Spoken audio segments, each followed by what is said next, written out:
So welcome back for a bit more fun involving amateur NMR signals.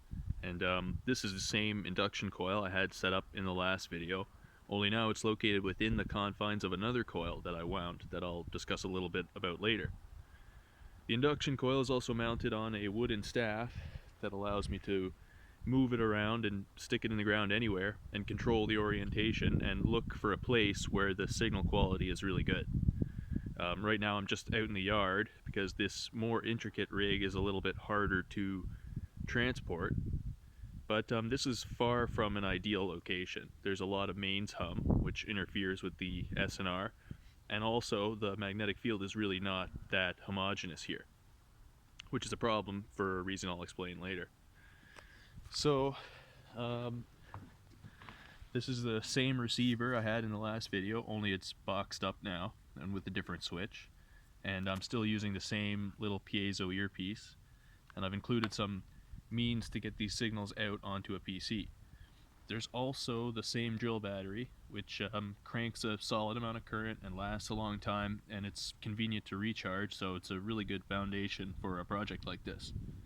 I've also got another box over here which addresses that outer coil and allows me to control the currents flowing in it.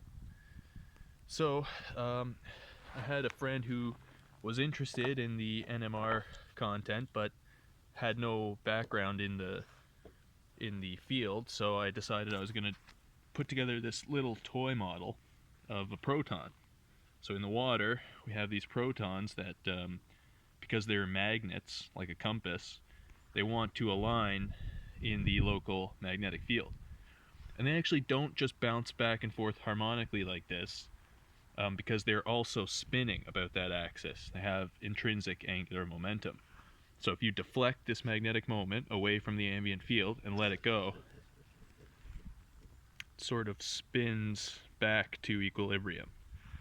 So that's basically what this experiment is. I'm deflecting the magnetic moment away from north-south, and then when I let it go, it kind of spins back to north-south, and that signal is measurable. Well, it's measurable when all the protons are spinning together in sync, but as they get out of sync with each other, that signal gets smaller and smaller and eventually vanishes. So that's the reason why gradients are problems, because they cause the magnetic field to be a different strength at different locations in the sample. And so the frequency of precession of the protons is different at different locations in the sample too. So that outer coil is designed to intentionally put a gradient on the signal. And so if I put a little DC gradient in, I can cancel some component of the external natural gradient and get better signals.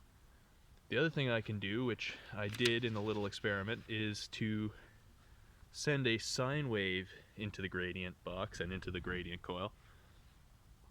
The idea being that on one phase of the wave, it blows all the spins out of phase with each other and the signal completely disappears.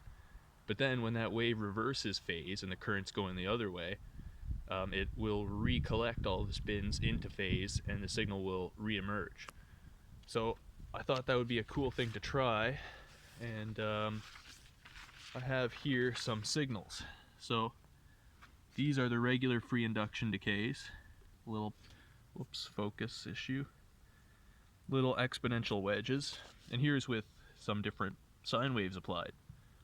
So you can see the issues with the mains hum, like there's a lot of noise in this. It's not noise, it's hum, and but you can still obviously see the rephasings in all of these cases.